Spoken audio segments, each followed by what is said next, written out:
As for those of you who have participated in our Ask the Expert series before, you recognize that this is not particularly a hardcore educational format, as if it's a wide range of slides and deep information. It's typically where we respond to the questions that you submit, and we do that beforehand. But this being Suicide Awareness Month, and this being such an incredibly important topic, I did want to take a few minutes at the beginning here to just lay a bit of groundwork, if you will, to help us understand a little bit of context for the questions that we will then answer as we go on.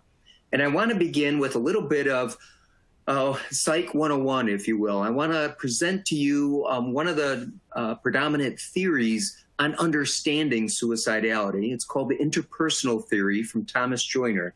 And why I think it's important here is that it involves three areas that come together that help us understand the risk or the danger for suicide. And it begins with certain changes in one's perception. The first is what's called a thwarted belongingness, which is to say, I feel like I am alone. I feel like I am disconnected. I feel like I am not part of any group. And I feel this incredible sense of isolation. And so that thwarted belongingness is one of the first dynamics that sets up suicidal ideation. Add to that, then, the second phase, which is perceived burdensomeness. So not only is it that I am not alone, but I come to believe that even those that I am connected with, I'm a burden to. They would be better off without me. They would be happy if I were gone. You convince yourself that in some way being gone and being absent would make them happier. And so the two of those, the sense that I am alone and disconnected and that my very presence is a burden to others, you can see how that sets up the emotional desire for suicide. Now, here's the key. Those two feelings can alternate. They can go up and down. We've all had thoughts or feelings, moments, glimpses of that kind of cognition. What makes the difference is the third aspect, the acquired capacity for suicide. And what that means is I have the means, I have the ability, I have the time, I have the resource to act on that. Because without that acquired capacity, those two thoughts about belongingness and about burdensomeness can be addressed. They could go away. They could be improved. Enough time and interface with others can help that to change in and of itself. But if I have access to a gun, if I have the means, the time, the ability to act in a particular way, then the risk goes up so much higher. Now, why do I share this? Why do I feel this is important? I think it's worthwhile just to help us understand some of the research that guides response to suicide and suicide prevention. But I wanted to share this because this encapsulates, I think, what the Journal of American Medical Association's recent article called the perfect 19. That if we think about the pandemic and the implications it has had to so many of us, situations of isolation and social distancing, the increased stress, the increased financial burdens that make us feel like we are failing those around us and are being a burden, the reduced access to community and faith-based resources, which might be an additional support, the barriers to accessing regular treatment. I can't see my counselor in the same way that I used to. And so all those things, what they call the perfect storm of prodromals that set up the potential for suicide. And this is backed up by recent research that came out from the CDC. This was just released in early July, that compared to last year, well, as of this year, 40% of U.S. adults report struggling with a mental health or substance issue at this time. Anxiety or depression symptoms, as you see, or trauma, stress, surprise, their symptoms, and substance abuse, as we think about being isolated at home and not being able to connect with friends and just accessing substances in a way to handle the anxiety, and the increase in suicidal risk. These numbers, that 40%, is 3 times as much as the previous time period last year. So 3 times as many U.S. adults report feeling some mental health issue at this time. And specifically to our topic today, those who report considering suicide, that 11% is more than 2 times as much as that same period last year. Last year, it would have been 4.3% of adults might have reported having had some thoughts of suicide. That has more than doubled since that time. So again, I think it's important for us to just recognize that now more than ever is an important time to do this. Now more than ever, workplaces are at a key point. They occupy that critical nexus because, as has often been reported, the workplace is the last point of sustained contact for most adults who may be wrestling with suicidal ideation. And so the workplace plays a key role in helping to identify and helping to mitigate and connect people to the right resources at the right time. So I just wanted to set the stage with that before we rolled on to the questions. George, I just want to touch base with you if there's anything that you'd like to add to that, or if we should proceed. No, the only thing I would add at a high level is and we think about this as well in the threat assessment world for risk of violence against other people. But certainly suicide is violence against oneself. And what we know in both worlds is that when somebody no longer is feeling or focusing on the future with a degree of optimism, and it doesn't have to be completely rosy optimism, but just, feeling better about the future than worse about the future. And they're instead focused on either the misery of the present moment or the mistakes and blunders of the past, added into the factors that Jeff already mentioned. Then we're in a realm where there is an increased risk of people wondering, what is the reason to go on? What is the reason to continue? Add in a few other risk factors, and then the risk of suicide really can start escalating. So that's the only piece I wanted to add, is that future orientation and that sense of hope, which really can be profound. So great. No, and thanks, George. And I think you're absolutely right that suicidal ideation is not a locked-in type of experience. It can change. Those thoughts can be impacted with future orientation, with support, with access to resources. It is eminently treatable, and that's what we hope you take away from our time today, is that it can be changed, and it is worth every effort to do so. So I'm going to proceed, as we said, that our format here is to answer your questions and to be able to look at some of the thoughts that have occurred to this audience and how we can respond to it. And so the first question that we had received was, is it appropriate to share your own past suicidal thoughts in the context of, we can get through this, it won't last forever?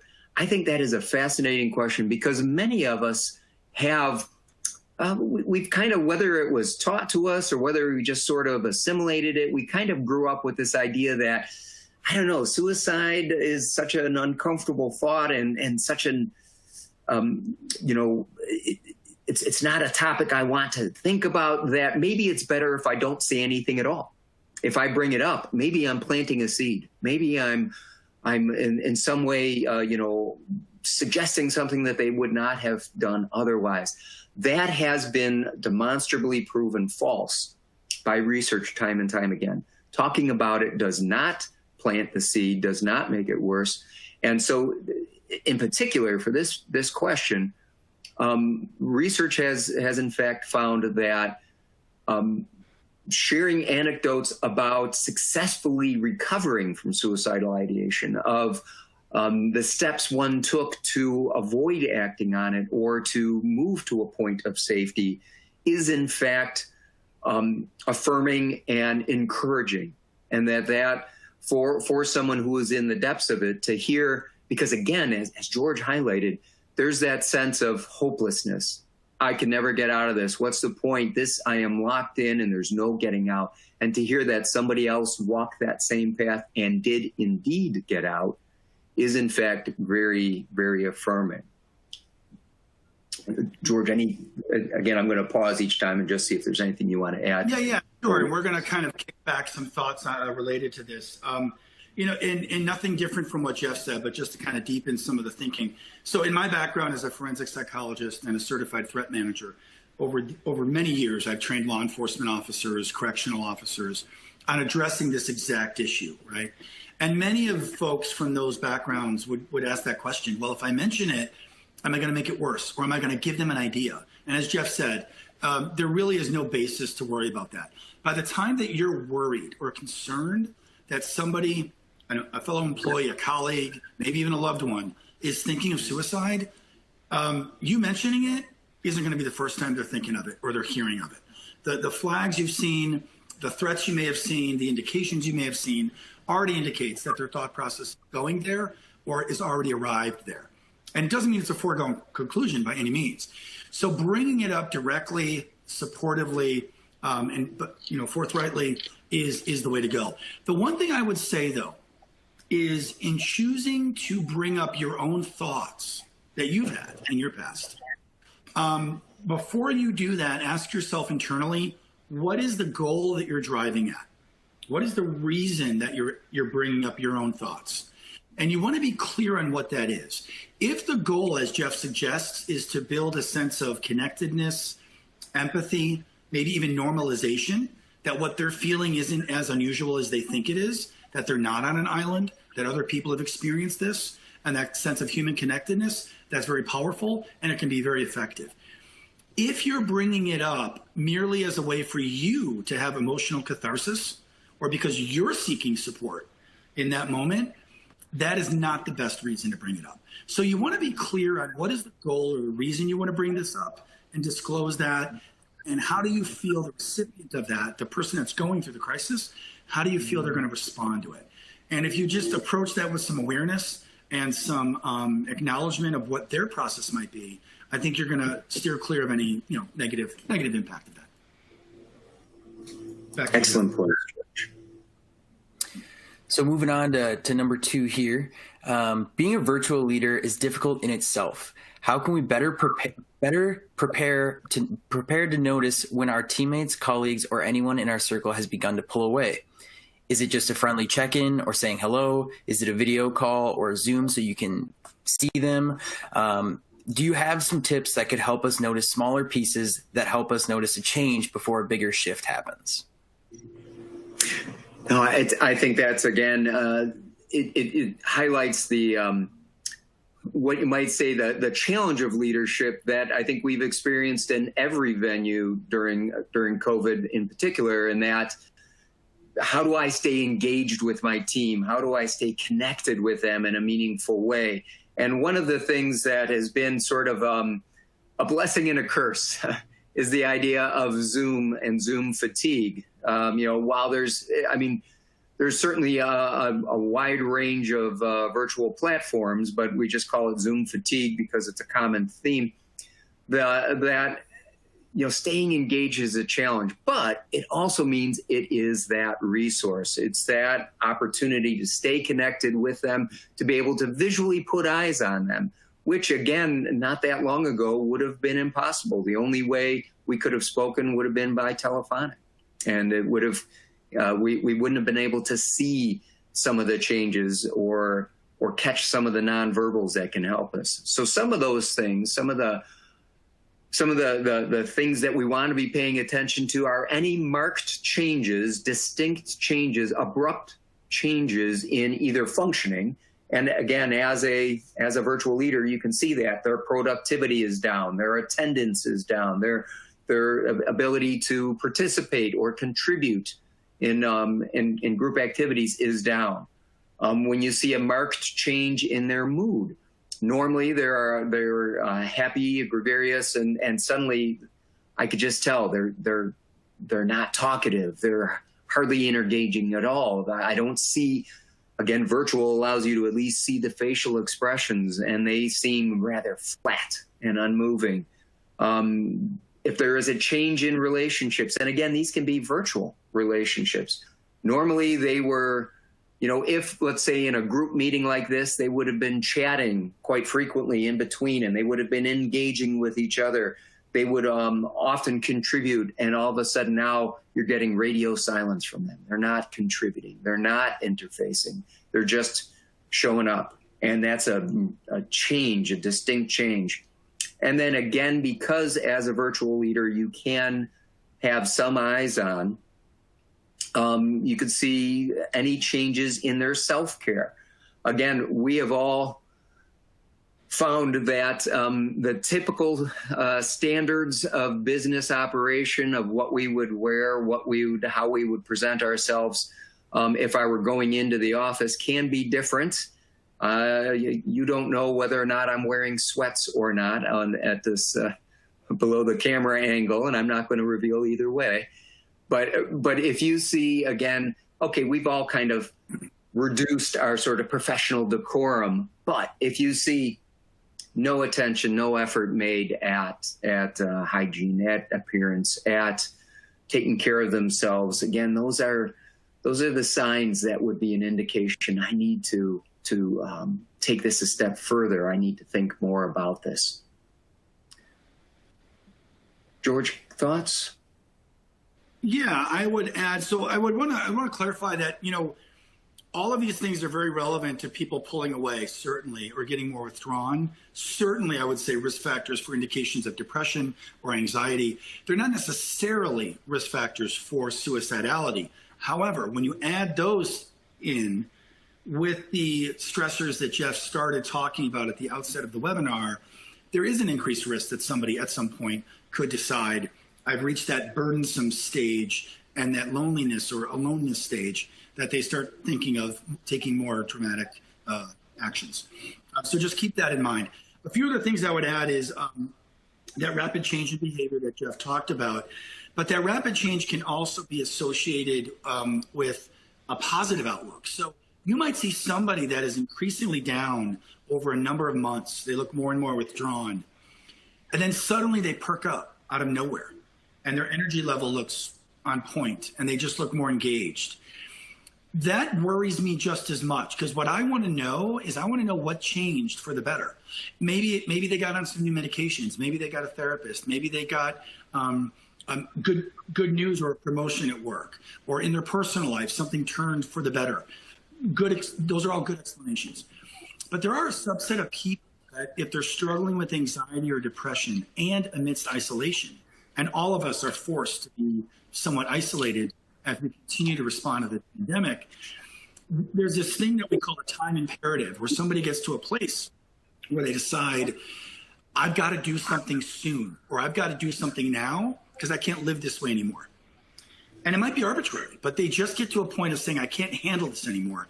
I just got to deal with this. We see this with chronic pain. We see this often in cases of people that are abusing substances, but we also see it with suicide.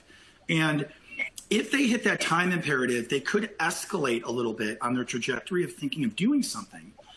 But what they also might land on is a certain feeling of resolution. It's what we call resolution towards action.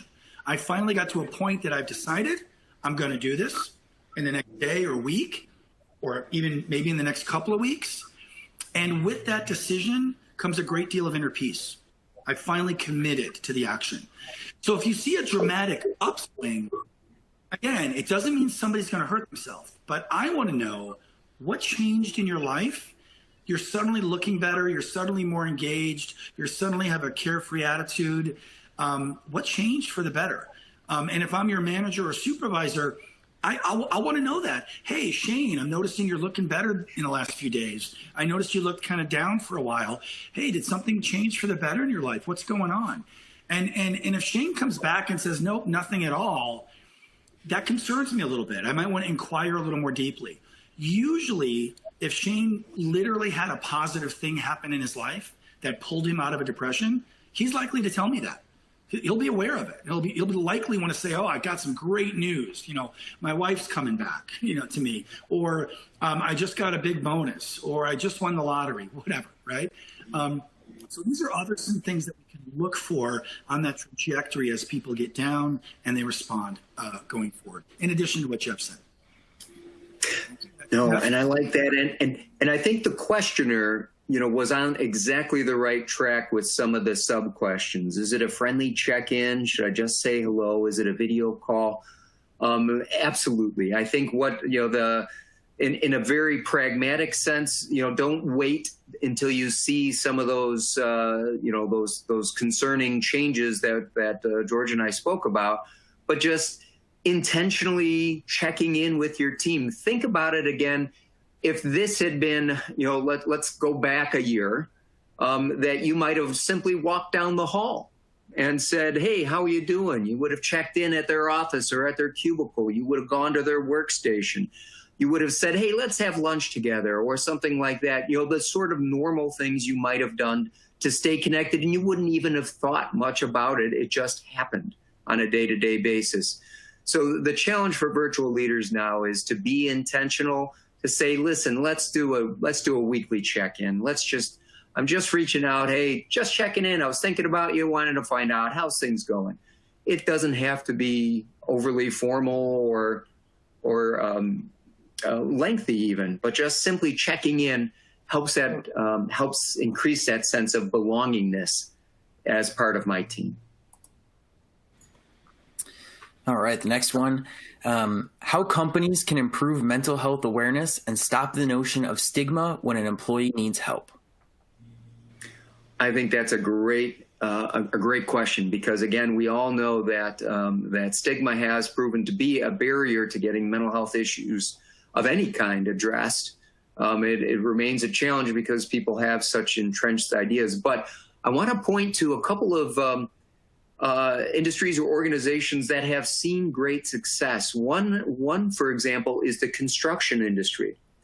And they have statistically a higher rate of suicide ideation for a variety of reasons that we don't have time to go into that now. But one of the things that the construction industry has done has adopted a safety approach. As opposed to a mental health, behavioral health, you need counseling kind of approach. They have said, "Listen, this is part of our safety protocols. We want you to be safe, just as we do on the construction site, just as you do when you're, operating a rig." And so framing it in a safety context has greatly increased the access and the willingness of employees to reach out, because that's in the same way as I would take care of my tools to ensure that there's no accidents while I'm using them in the course of my duty. Framing taking care of myself, taking care of my mental health is like taking care of my tool. It's the same kind of thing I would do to ensure safety for myself and my team around me. Another organization would be the military, in that so often many branches of the military have adopted a, "How do I stay mission ready?" And so again, it's not about, are you somehow not, living up to some standard of mental health? Do you need counseling? It's about, what do you need to stay mission ready, to be able to respond and to perform your duty to keep yourself and your teammates safe in whatever that mission might be. And again, that has reduced any sort of stigma or resistance. It's greatly increased the receptivity. And I would add some other things to consider are, I like having methods by which those that are struggling could have clear reporting channels in terms of seeking help. One of those being anonymous, because there is a mixed message with anonymous reporting. One is, we want to protect your privacy, right? But why does it have to be anonymous if it wasn't stigmatized? That's the rebuttal that I sometimes hear, right? But the truth is, we would rather have people report and come forward and get the help they need as opposed to having a barrier if there was not other anonymous reporting methods. So keep that in mind. The other is, I think leadership at organizations, at whatever level, it's important that they take a lead in setting a message of destigmatization. You know, when you look at leaders like Sheryl Sandberg from Facebook, Oprah, Elon Musk, Aaron Schwartz, co-founder of Reddit, Kate Spade, fashion designer, who all in recent years have come forward to talk about issues of depression or anxiety or bipolar disorder or abuse that they've dealt with either in the past or more recently. That's tremendously empowering to the people that work in those organizations. For someone like Oprah or Sheryl Sandberg, it's empowering to people in general, and in particular women. But even locally at some organization where you're not known famously, but you're known by your workers, your staff, it could be very powerful if it's done in an appropriate way and a tactful way. It sets a tone that this is okay, it's okay to come forward, and it's okay to set a tone for getting the help that you need so that you can go and live a very productive, healthy life. And that's something that I think is very important for organizations to uphold. George, that's a fantastic comment, because that also gets at an underlying concept of the culture of an organization, that if a leader and if leadership, if at every level there is sort of the investment of an organization to say, listen, ours is a culture that cares. Ours is a culture that has resources. Ours is a culture that each individual matters. And so those kinds of messaging, as you said, greatly reduces the sense of stigma as well, because, stigma operates in isolation, in the sense that I don't belong, as we already talked about, and how that can increase risk. One additional note to that I want to add, just to piggyback off of you, Jeff, and that is nothing ruins what we're talking about. I mean, nothing just absolutely, takes a torch to this whole concept. Then have a leader that comes out, have policies that come out, have a big announcement of a new program to help people with mental health issues. Someone actually comes forward and says, I need help, I'm struggling. And that person is not managed in a way that's both caring and supportive. Now, that doesn't mean if somebody comes forward with a mental problem that the company can never, ever get rid of them. No, we're not saying that, right? There are some times that companies need to part ways with people for a number of reasons. But nothing erodes the sense of confidence and trust in the leadership that says they believe in these things, but they don't act in accordance with that to get their people the help that they need in a reasonable manner. A lot of larger companies talk a great game with all this stuff, but when it comes to implementing policies and procedures that really follow through, they don't do that well. And people pick up on that. Staff, talent, they pick up on that. And nothing erodes confidence quicker than having that disconnect. So just be mindful of that with whatever organizations you're working with. I think this is a great question coming off that last one here for you too. What outreach programs do you recommend to corporate clients? Yeah, that was exactly what I was thinking as well, Shane, that this is a perfect segue from that one. And what I have seen is that a solid employee assistance program is able to help a corporate client design and incorporate this kind of cultural change, this kind of approach that can help them create that expectation of safety, and not just an expectation, but being able to act on it in solid ways. And so a good EAP is going to be able to help a corporate client reach that. Now, it's also true that not all organizations have EAPs, and oftentimes corporate clients will reach out to R3, for example, and ask about that. And what we have found is that it's important to have services that are upstream before suicidal ideation is even an issue, midstream when suicidality is a potential risk, or downstream when after an attempt has been made or if one was completed. And so upstream, midstream, and downstream are the three areas. And again, what we have found is that having appropriate evaluative services, like a solid fitness for duty, or some of the safety awareness programs that we've talked about, even the threat of violence interventions that can, because again, we think of threat of violence as external, but suicidality is threat of violence towards oneself.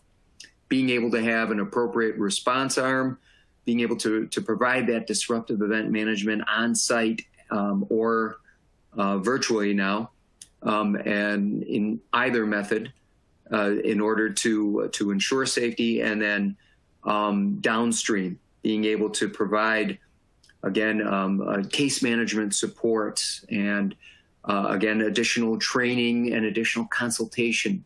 That we have found that at R3, we get requested every day from corporate customers to respond at all three of those levels, either in partnership with an EAP, or again, for corporate clients that don't have EAPs, we do that directly. George, anything to add to that?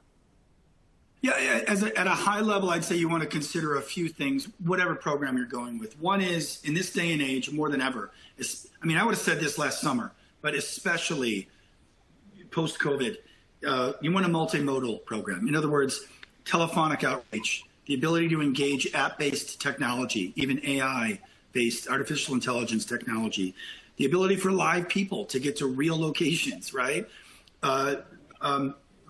Leveraging virtual telehealth, telemental health, telebehavioral health. By having multimodal approaches, you're able to reach more people when they need it, where they need it, and in a way they need it. So that's important to consider. It has to fit with the culture of the organization. There are different cultures that have different pain points and different needs. So to the best ability that you can do that, what's going to work with a large fleet of truck drivers versus what's going to work with a large group of people that work in a fast food chain restaurant, that work in a distributor chain warehouse, that work for law enforcement. They'll have different points of engagement and different cultures around accessing these services and benefiting from them. It needs to be timely and effective using evidence-based protocols. Jeff spoke to that, I think, rather well. And you need to identify clear outcomes. A lot of EAPs or just programs that are engaging EAPs say, we have a safety problem, or we have a behavioral health problem, and that's a great first step. From there, you also want to identify what are the outcomes that a year from now, if you achieve those, you would have a healthier, emotionally healthier workplace. What would they be? Would they be people are engaging in the process more? Would it be, we've worked with companies where people weren't engaging at all, and that was the big problem. We needed to get the horse to the river, right? You couldn't get him to drink. You couldn't get him to use the service to begin with. So we needed to use the metaphor. We needed to get the horse to the river. We had other clients that could get the horse to the river, but the water wasn't good. Like, the effectiveness of the program, it wasn't hitting home. The throughput wasn't occurring. So it's important for you to identify what outcomes do you want in your workplace. Lastly, and this is for those risk managers out there, is it defensible? Do you have programs, do you have safety protocols in place that in the end, you can defend supporting your people, and you can defend the actions you took from a policy and procedure perspective if there was an adverse event, if there was a negative event that occurred. Now, I know those are a lot of high-level things to consider, but if you're interviewing a vendor or interviewing an EAP or working with one, those are the things you should be considering pertinent to working with a group around outreach programs. Thank you. Excellent. All right. And before we jump into the next one, I see we do have quite a few questions in our Q&A box. Thank you all. Keep sending those in. If we do have time at the end, we will answer those. We have a few more questions here to go from what you all sent in when you registered. And hopefully some of these get covered in the following questions as well. But just wanted to say thank you for sending those in, and hopefully we have some time at the end to get to those. With that, we'll get started with the next question. How do you start a conversation with someone that you feel seems depressed and overloaded? Again, that's a great question, and it's the hesitation, the reticence that any of us have, and that I don't want to be intrusive. I don't want to be, that person who asks the question and where you feel that there's an awkwardness. But really, the fact that you are feeling this, as George alluded to earlier, the fact that your body is responding, your mind is responding to that, something's not right, something's off. I'm just not sure if this person is safe right now, is a pretty good indicator that you need to ask. And don't be afraid of the awkward question. And because I'd rather have a moment of awkwardness and have it be confirmed. No, I'm just feeling, I'm feeling, sick to my stomach. Okay. I'd rather have that than have the question that ultimately could put them at danger go unanswered. So one thing, a model that many people use, somewhat analogous to CPR, is what's called QPR. And it stands for question, persuade, refer. So by question, you ask them directly, are you thinking about suicide? Don't be afraid to ask that question. You can lead with your weakness and say, I know this is an awkward question. I'm not sure how to say this, but I'm just worried. Have you been having thoughts of suicide? Ask the question directly. Persuade is if they say yes, indeed they do, then persuade them to say, listen, we can do something about this. I want to get you to help. I'm not going away until you are feeling safe again, until we can both be assured of that. And then refer is bringing them to that next level, whether it's through their EAP, whether it's through the emergency room, whether it's through their existing, if they have existing behavioral health relationships, if they have a counselor, connecting to a variety of ways, connecting them with their family, bringing them again to their natural resources, but not being afraid to have that awkward conversation. And QPR, question, persuade, refer, is kind of a good model to have in mind. George? Yeah, there's not a lot to add. I do want to hit on how do you start a conversation. And what I would say is, if you're feeling already that someone's depressed and overwhelmed or overloaded, or maybe they're thinking of hurting themselves, there's a reason you're feeling that. So narrow in on that. What is it? How they're dressing, how they're acting, how they're engaging you, maybe their tone of voice. There's something you're noticing or picking up on. And it's okay to start with that. Use that as your intro. Hey, Jeff, I've noticed lately A, B, C, D. You don't want to pile it on, but I've noticed a few things lately. You don't seem yourself. And and maybe even reflect, hey, this is what I missed about you lately, and I noticed you're not being yourself. How are you doing? What's going on? And then let them know that you're observing these things, and then you give them a chance to kind of respond to them, right? You're not getting into esoteric debates of, are you depressed? Are you not depressed? It's, hey, I noticed that you've lost a pep in your step lately. I'm worried about you. What's going on? And the I'm worried about you shows concern. It doesn't show judgment, right? And also, you want to do this in a private environment, not in front of others. You don't want to do this on the back of our annual performance review, right? You want to pick your times and places to do this. So they're disarmed, they're not feeling defensive, they're feeling that they can disclose and be open with it. So those are just a few other things in response to starting. Excellent. Thank you. So what assessment tool is best for suicide assessment in an EAP setting?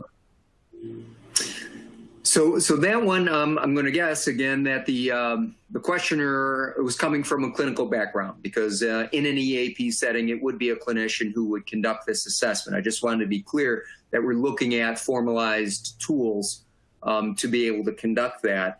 We train our network of providers, our nationwide network, to use what's called the SAFE-T, which is promoted by the Department of Health and Human Services and SAMHSA, Substance Abuse Mental Health Administration.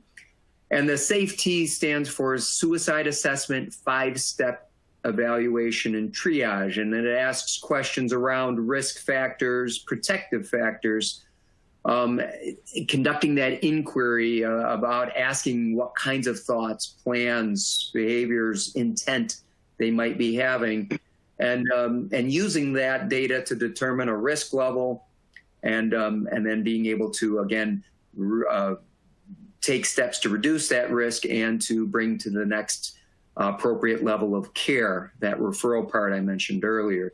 So the safety is one that I like, but George, as a forensic psychologist, I'm curious on other tools. So I'm going to slightly turn the question a little bit on its head. And first of all, there's a number of them. There's the Beck suicidality scale. There is the Columbia scale for suicidal risk, which is pretty robust and used a lot in hospital settings. I still work several times a month in local emergency departments. And what I really do there is I do risk assessments, suicide and homicidal risk assessments. And I've been doing that for 18 years. So I see a lot of this. I'm going to say, though, that there's a tool that you all have in front of you right now. So if you take one finger and point to your head and take the other finger and point to your heart, those are the single best tools. Now, I know that sounds kitschy, so bear with me.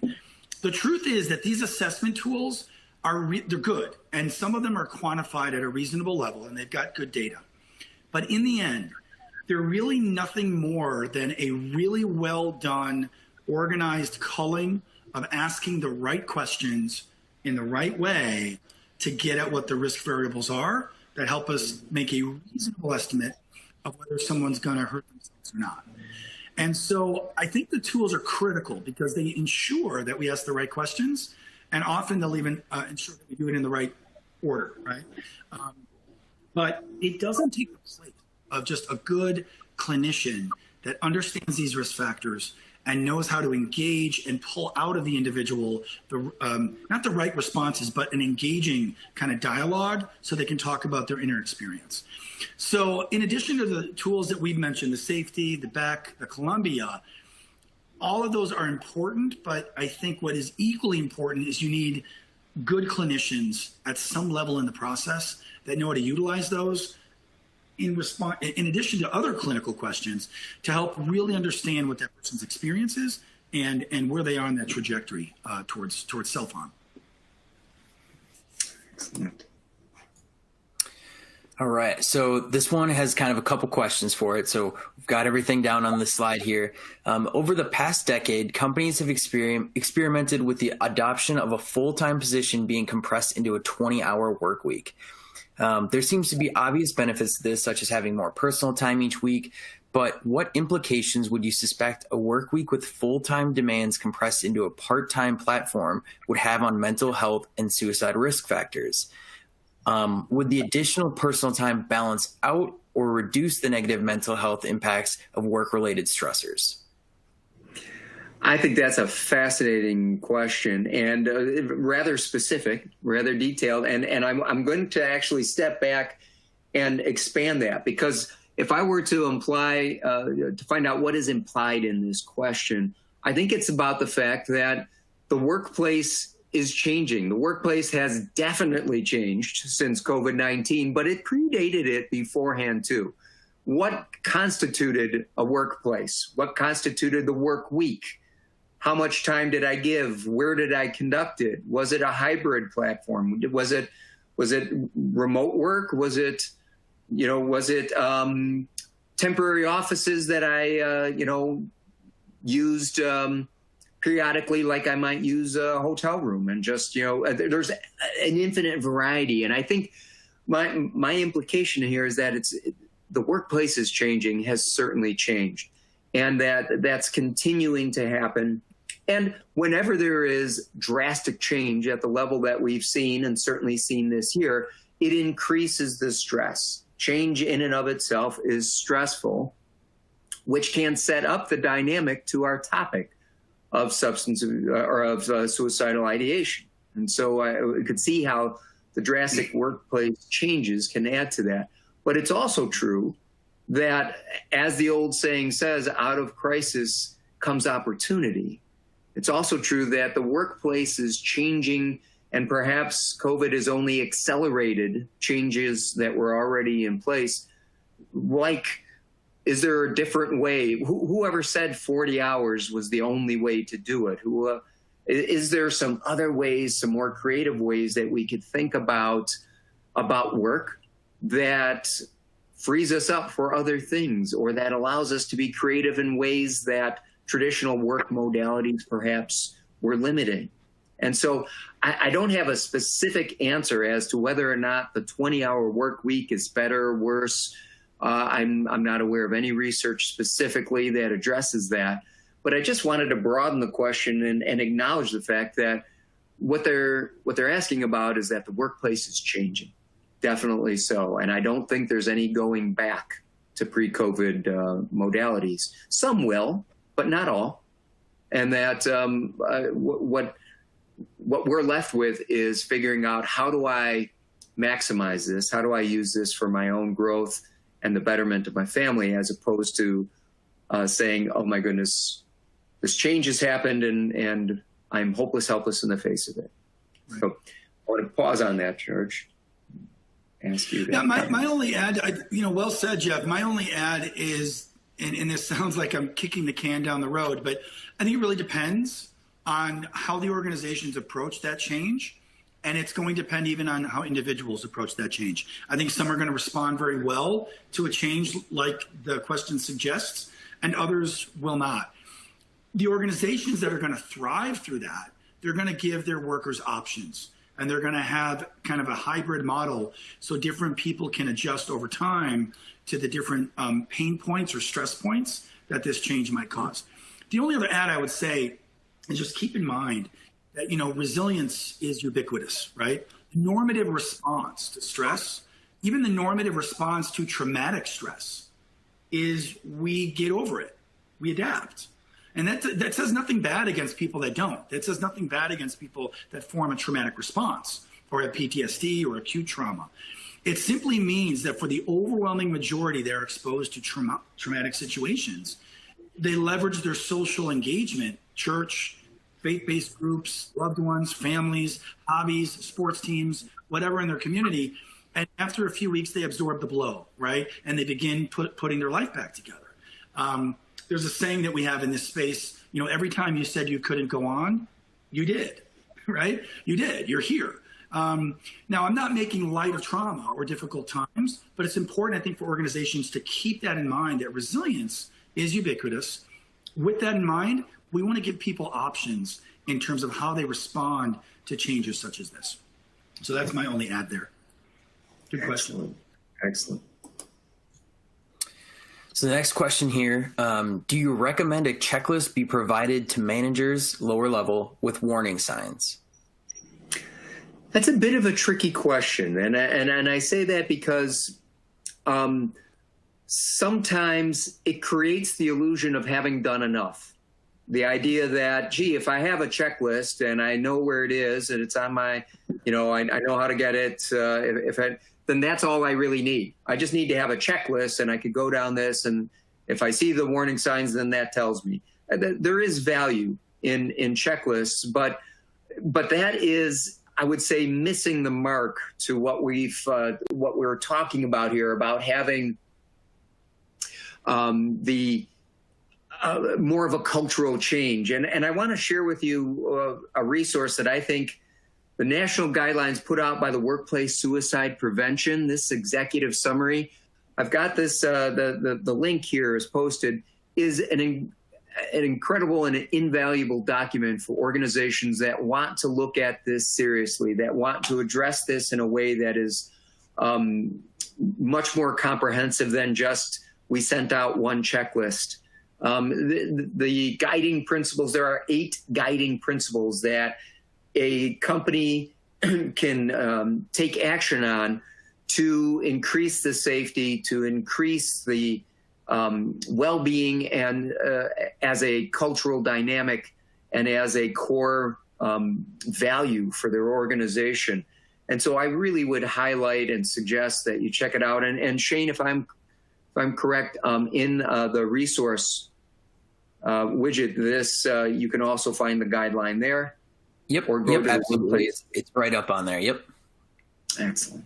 Good. I would highly recommend your checking that out. I think that's an invaluable resource for any organization. George, other thoughts on checklists? The only thing I would say real brief, and we'll get to the question shortly, is checklists are indicators of early signs that you should do a deeper investigation or review or inquiry as to what's going on with the person. Checklists should not be used as you checked a bunch of boxes, we've got to kick you out of the workplace. Heaven forbid you're going to hurt yourself. Not necessarily, right? It's an early level determination of, hey, let's engage, this person a little more closely, figure out what's going on with them. Maybe they need help, maybe they don't, but it's just an indication of that. It should not be used as a judge, jury, and trial towards somebody's a decision, an employment-based decision. That's the only add. Gotcha. Now we have one more question left, and then we hope to get to a few others. Yep. So our last one here: when the world around you fails to provide meaning, where do you go? And that's again a very powerful question, and one that I think is excellent, particularly because it gets at the heart again of Joiner's model. That gets to the heart of why is it that we are seeing an increase in struggle right now, and for so many of us, it seems that the things that we used to rely on, the workplace, my work family, the even my community, all of the things that I used to feel has been changed. But I think it's important for us to recognize, as George said, whenever we thought we couldn't go on, we did. And I don't want to lose sight of this. The pandemic stands as what's called a seminal moment. It is the kind of marker in our life stories that forever we are going to say, was that before COVID or after COVID? The kind of thing that marks a turning point in our life narrative. And we can control that narrative. We have the ability to influence what that story looks like, what the meaning of that story is. And so quite often I find myself, project ahead to a time when you're older, you're sitting on the porch in a rocking chair, and a great grandchild comes up and says, I just found out in history class, you lived during the pandemic. What was that like? How did you do it?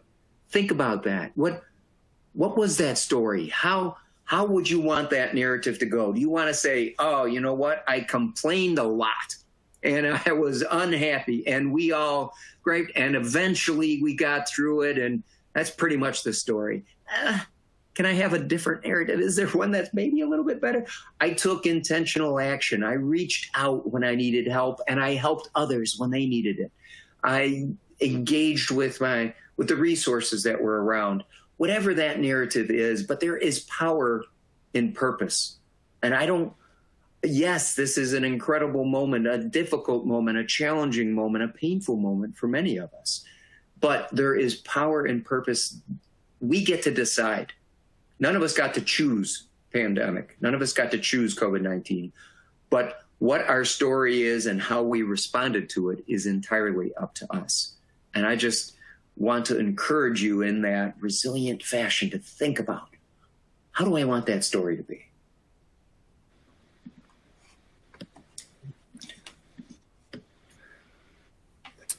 So I think we've got a few minutes here. Yeah. Yep, we've got about 5 minutes Let's here. take And we some have questions.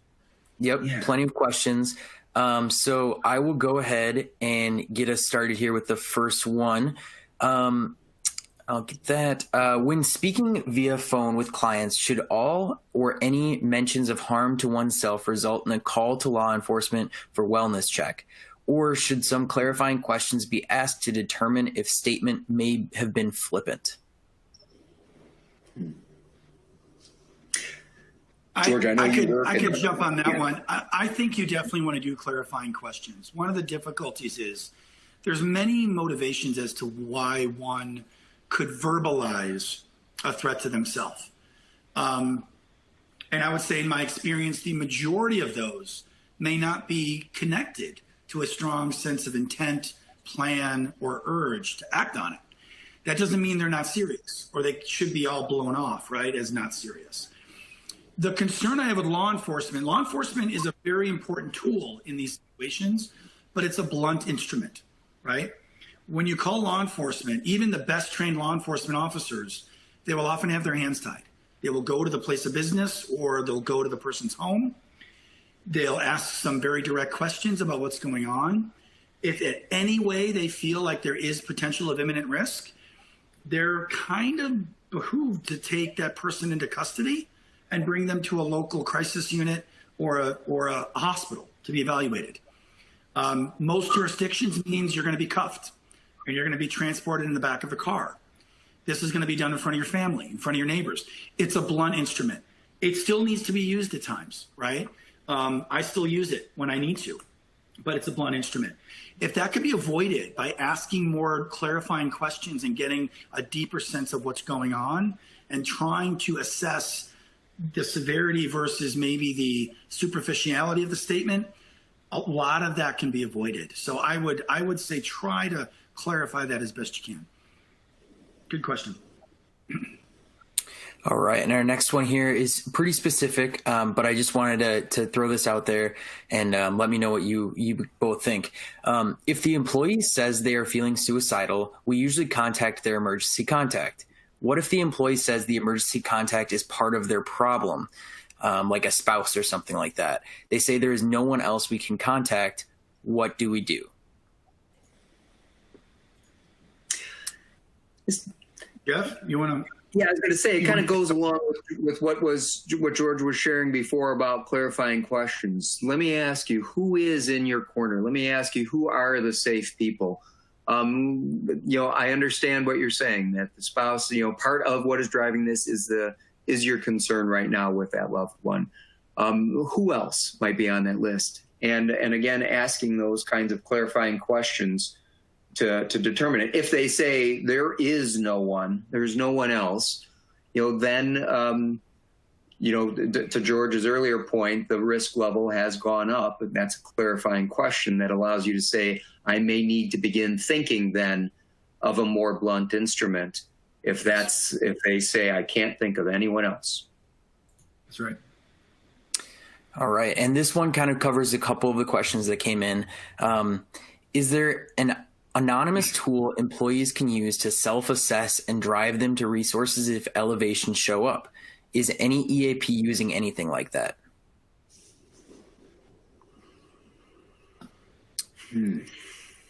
So there is an anonymous tool, but I can't tell you guys what it is. Little humor late in the webinar here, folks. Sorry, that was bad. I'm not giving up my day job. I will say that part of the tools that you will see in some of the big players right now in the online space that can be anonymized to a certain degree, meaning the person that's filling it out might still be able to be detected, but not to managers or supervisors. So part of the question, I think, is how do you define that anonymity, right? At some point, I think there are tools that are purely anonymous. They're just self-identification tools. And then they can be, based on how the answers come back, they can be driven to say, the person is basically said, hey, you might want to contact somebody. Here's some local resources, or here's your EAP resources, right? That's one method.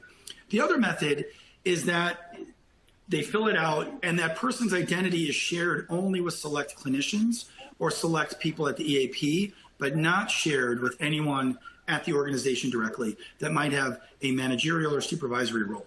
So there's a few ways that those can be done. And I've seen that in a number of apps out there. I don't want to mention any directly because I'm not endorsing any, but a lot of the big players in the space have different tools that can probably do both of those.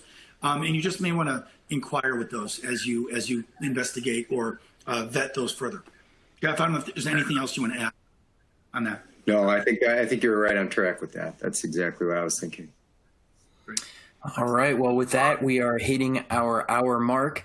So as a reminder, you can find more resources under our widget tab. In our resource page, we have plenty of lists there. And in our education library, you'll find all of our past webinars and our future webinars that you can sign up for, and more R3 Continuum resources. Dr. Virgolius, Jeff, thank you both very much for being with us today and answering these questions. And I also wanted to say thank you to everyone in the audience, because these are your questions. We wouldn't be able to do this without everyone as well. So that'll wrap up our webinar today. And I hope you all have a great rest of your day, and stay safe and stay healthy.